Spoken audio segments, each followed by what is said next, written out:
Himachal fast express में देश और प्रदेशवासियों का स्वागत है। मैं हूं हरीश और इस वक्त हम उपस्थित हैं हिमाचल प्रदेश के सबसे खूबसूरत ज़िला जिसका नाम है हमीरपुर। हमीरपुर ज़िले की अगर हम बात करें तो ये साक्षर जो है वो ज़िला है। और आप देख सकते हैं कि हमारे साथ जो एक शख्सियत खड़े हैं ये भाजपा के एक आप बता सकते हैं कि नेता हैं। काफ़ी समय से इनका जो है राजनीतिक इतिहास रहा है। आज हम इनके बारे में थोड़ा-सा कुछ साक्षात्कार करेंगे और इनसे पूछेंगे कि भाजपा हमीरपुर से और पूरे हिमाचल प्रदेश में जो आगे आने वाले विधानसभा के चुनाव हैं 2022 में, उसके लिए जो भाजपा की जो रणनीति है, वो कैसी तैयार है? सर पहले आपका स्वागत है हिमाचल फास्ट एक्सप्रेस पे। नमस्कार जी, नमस्कार। सर सबसे पहले मैं आपसे यही प्रश्न पूछूँगा, हमीरपुर की अगर हम राजनीति के बारे में बात करें ब और बात हम भी करेंगे जब हम छोटे थे तो आप काफ़ी एक लीडर के रूप में हम आपको देखते थे। काफ़ी आप सोशल एक्टिविटीज़ में काफ़ी आगे रहते थे। धूमल साहब के साथ बात करें या अनुराग ठाकुर साहब के साथ बात करें, काफ़ी इनके साथ आपकी नज़दीकियाँ रही। तो आने वाले जो 2022 के चुनाव होने जा रहे हैं हिमाचल में, उसमें हमीरपुर ज़िला जो है किस हिसाब से तैयार है? देखिए, बात चाहे हमीरपुर की हो या पूरे प्रदेश की, भारतीय जनता पार्टी एक संगठन बेस्ड ऑर्गेनाइजेशन है और ये सारी चीज़ें भारतीय जनता पार्टी की बैठकों में तय होती हैं कि आने वाले चुनावों में या आने वाला जो भी लक्ष्य पार्टी ने रखा होता है, उसको लेकर क्या रणनीति रखनी होती है। तो अभी हमारी प्रदेश की बैठक अभी मुझे कल ही सूचना मिली है कि होना तय हुई है 22 तारीख को। तो प्रदेश की बैठक में ही तय होगा कि आने वाले समय में 2022 के चुनावों में भारतीय जनता पार्टी किस रणनीति के तहत उतरेगी। अच्छा सर, दूसरी बात करूं, लंबे समय से धूमल साहब हमीरपुर की राजनीति में काफ़ी सक्रिय रहे। हालांकि पिछले विधानसभा 2017 में किसी कारणवशों से वो सीट नहीं बचा पाए। तो अब अगली बात मैं करूंगा कि अभी मुख्यमंत्री श्री जयराम ठाकुर जी हमीरपुर जिला से हैं और हम खुद अपने माध्यम से देखते हैं कि जो हमीरपुर का एक राज्य स्तरीय उत्सव होता था, हमीर उत्सव, पिछले 3 साल की बात करें, वो हमीर उत्सव जो एक हमीरपुर की शान होती थी, वो यहाँ पे उत्सव ना होना, क्या कारण आपको लगता है? देखिए, इस बारे में तो मेरा मानना ये है कि आपको प्रशासनिक अधिकारी या सरकार का कोई ऑफ़िशियल प्रतिनिधि है, वो ज़्यादा अच्छे से बता पाएगा। पर क्योंकि जो मेरा व्यक्तिगत मानना है, हो सकता है इसमें कोरोना के कारण जो पूरे ना केवल हमारे देश में बल्कि पूरी दुनिया में दिक्कतें आई, तो हो सकता है वो एक कारण रहा हो कि उसको हम ऑर्गनाइज़ नहीं कर पाए हैं। बाकी एग्ज़ैक्टली इसके बारे में हमारा जो जिला प्रशासन है, वही बता पाएगा या कोई सरकार के हमारे विधायक जी बता पाएँगे। अच्छा सर, अगला मैं प्रश्न करूँगा, आप भाजपा से पिछले अगर हम तकरीबन बात करें तो पिछले 20 सालों से जुड़े हुए हैं आप भाजपा से। कहीं न कहीं आम जनता जो हमीरपुर की है या धर्मपुर की है या किसी भी जनता की बात करें, वो एक आपको एक नेता के तौर पे आगे बढ़ना देख सकते हैं। पर हम अपने थ्रू लोगों से भी हमने इसके बारे में चर्चा करी, सूत्रों के हवाले से भी हमको पता लगा कि आपको जो टिकट एक विधायक की आपको मिलनी चाहिए थी, वो कहीं न कहीं भारतीय जनता पार्टी जो पुराने कार्यकर्ता हैं, जो कि बड़े सालों से कर्मठ रहे हैं, उनको टिकट क्यों नहीं आपको मिला? देखिए, ये आपका प्रश्न जो है ये बहुत पेचीदा प्रश्न है। मैं एक भारतीय जनता पार्टी का कार्यकर्ता हूँ। वर्तमान में प्रदेश भाजपा मीडिया प्रभारी का मेरे पास दायित्व है और छात्र जीवन से मैंने छात्र संगठन विद्यार्थी परिषद के कार्यकर्ता के नाते इस विचार परिवार में मैं आगे बढ़ा बढ़ा। उसके बाद भारतीय जनता युवा मोर्चा में, प्रदेश में, राष्ट्रीय स्तर पर विभिन्न दायित्वों का निर्वाह किया। वर्तमान में पिछले 2 कार्यकाल से मैं प्रदेश का मीडिया का सह-प्रभारी हूँ। तो मैं केवल इस बारे में इतना कह सकता हूँ कि भारतीय जनता पार्टी ने जब-जब जो दायित्व मुझे दिया, उस दायित्व पे मैंने हमेशा अपना शत प्रतिशत प्रयास किया कि मैं उस विश्वास पर खरा उतरूँ भारतीय जनता पार्टी के और भारतीय जनता पार्टी के नेतृत्व के। बाकी ये अगला जो विषय आपने लिया, ये भारतीय जनता पार्टी के वरिष्ठ नेता इसके बारे में ज़्यादा बता सकते हैं। अच्छा सर, मैं अगली बात करूँगा एक नशे की मैं बात करूँगा। हिमाचल प्रदेश जो है, एक नशे की तरफ काफ़ी बढ़ता रह रहा है, उसमें ना जिला मंडी पीछे है, ना जिला हमीरपुर पीछे है। और ये नशा जो है पिछले 5 सालों में काफ़ी आंकड़े बढ़े और अब युवा जो है पंचायत स्तर से लेके गाँव स्तर तक जो है ये नशा जो है केमिकल जो नशा है ये बढ़ता जा रहा है। तो इसको रोकने के लिए आप सह मीडिया प्रभारी हैं, भाजपा के एक मतलब हम बोल सकते हैं कि दावेदार नेता भी हो सकते हैं। पर ये नशा जो है ये क्यों नहीं सरकारें रोक पा रही हैं और क्यों सोसाइटी जो है इन चीज़ों को रोक नहीं पा रही है और किसकी वजह से जो है ये नशा बढ़ रहा है?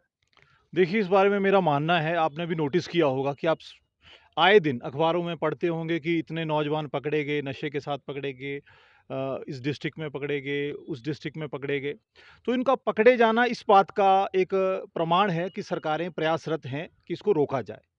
परंतु मेरा व्यक्तिगत तौर पर मानना है कि केवल ये सरकार का विषय नहीं है, ये पूरे समाज का और पूरे राष्ट्र का विषय है। क्योंकि युवा जो हैं, वो ना केवल किसी परिवार की या किसी संगठन की या किसी प्रदेश की धरोहर हैं, बल्कि पूरे राष्ट्र की धरोहर हैं।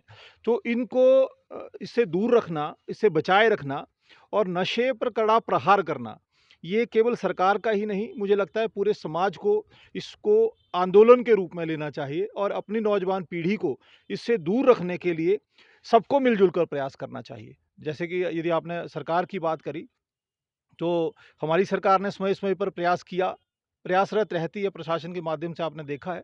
बाकी हमारा जो हमारे देश का नेतृत्व है, श्रीमान नरेंद्र मोदी जी के तौर पे जो हमारे प्रधानमंत्री इस देश को नेतृत्व दे रहे हैं, उन्होंने फिट इंडिया मूवमेंट की बात करी। श्री अनुराग ठाकुर जी ने फिटनेस की डोज़ आधा घंटा रोज़, उससे पहले उन्होंने अपने संसदीय क्षेत्र में सांसद खेल महाकुंभ ऑर्गेनाइज़ किया।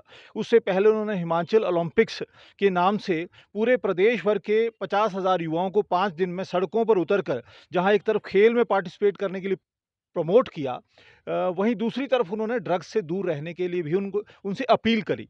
तो मुझे लगता है काफ़ी प्रयास नेतृत्व के स्तर पर या सरकार के स्तर पर इस दिशा में हो रहे हैं और बाकी आए दिन मैं देखता रहता हूँ कि सामाजिक गतिविधियों के माध्यम से सामाजिक संस्थाएँ भी इसमें प्रयासरत रहती हैं। पर मुझे लगता है ये प्रयास नाकाफ़ी हैं। अभी और प्रयास इस दिशा में करने पड़ेंगे और ये आपसे मैं पूर्णतः सहमत हूँ कि ये बहुत चुनौतीपूर्ण विषय है और नशा हमारी युवा पीढ़ी को खोखला कर रहा है। ये बहुत गंभीर परिणाम इसको देखने को मिलते हैं, आए दिन हम भी देखते रहते हैं।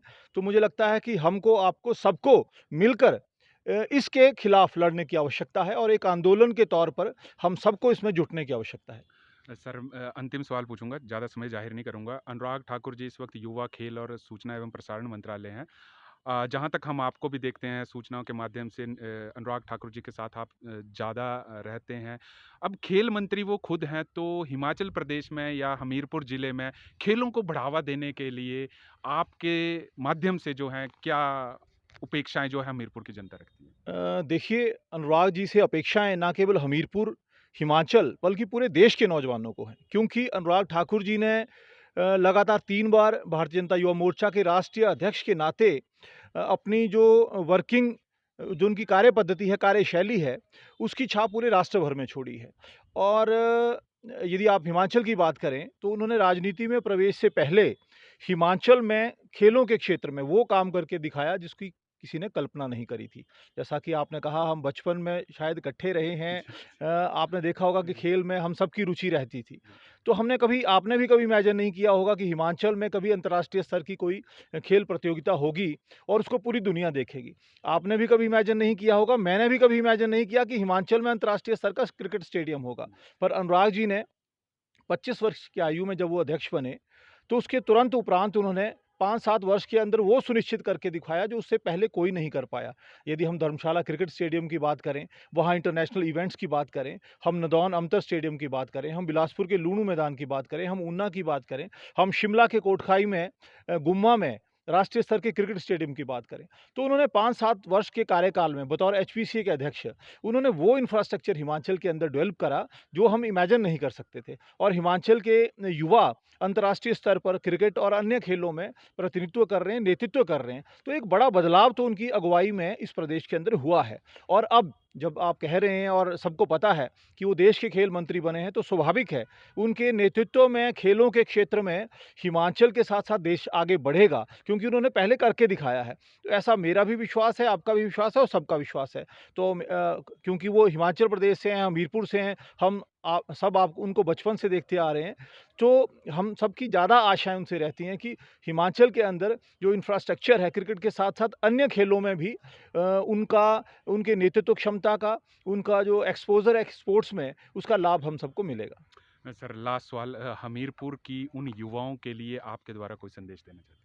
मैं हमेशा से बचपन से ही चाहे वो एज ए स्पोर्ट्स पर्सन हो, एज ए सोशल एक्टिविस्ट हो, एज ए एबीपी एक्टिविस्ट हो, एज ए बीजेपी एक्टिविस्ट हो, हमेशा अपने नौजवानों से यही अपील करूँगा, जिस तरह आपने पहले भी कहा कि नशे की समस्या सबसे बड़ी समस्या है और इस सबसे बचना, ना केवल खुद को बचना है बल्कि आस-पास के नौजवानों को भी बचना है। तो इस कार्य के लिए हम सबको एकजुट होना पड़ेगा और इसके लिए हमें क्षेत्र, जाति और पार्टी इन सब चीज़ों से ऊपर उठकर इस चीज़ को रोकने के लिए हम सबको एकता दिखानी होगी और सबसे जो बेस्ट सॉल्यूशन मुझे लगता है कि यदि हम सब अपने नौजवानों को, अपने बच्चों को खेल के मैदान में भेजेंगे, तो वो इस चीज़ से बचे रहेंगे। क्योंकि यदि आज तक हम खेलों के क्षेत्र में रहे, जिला स्तर पर, प्रदेश स्तर पर, राष्ट्रीय स्तर पर और यदि आज हम इन चीज़ों से दूर हैं, तो उसका सबसे बड़ा कारण यही है कि हम स्पोर्ट्स पर्सन हैं। तो मुझे लगता है कि हम सबको अपने बच्चों को, अपने पास-पड़ोस के नौजवानों को ये प्रेरित करना चाहिए कि वो खेल के मैदान में आएँ। केवल अंतर्राष्ट्रीय खिलाड़ी बनने के लिए नहीं, राष्ट्रीय खिलाड़ी बनने के लिए नहीं, बल्कि एक ज़िम्मेवार नागरिक बनने के लिए। यदि हम खेल के मैदान में जाएँगे, तो निश्चित तौर पर हम मानसिक व शारीरिक दोनों तौर पर स्वस्थ होंगे, मजबूत होंगे और यदि हम मजबूत होंगे, तो अपने जीवन में जो भी चुनौतियाँ आएँगी, उनका सामना हम दृढ़तापूर्वक कर सकते हैं। ऐसा मेरा मानना है। सर, हिमाचल फास्ट एक्सप्रेस से बात करने के लिए आपका बहुत-बहुत धन्यवाद। धन्यवाद। तो ये थे हमारे साथ हमीरपुर से नरेंद्र अत्री जी। इनका साफ कहना है कि जो युवा हैं, उनको नशे से दूर रहना चाहिए और खेल एक्टिविटीज़ में जो है, वो आगे बढ़-चढ़ कर रहना चाहिए। तो जुड़े रहिए हरीश वर्मा के साथ हिमाचल फास्ट एक्सप्रेस के लिए।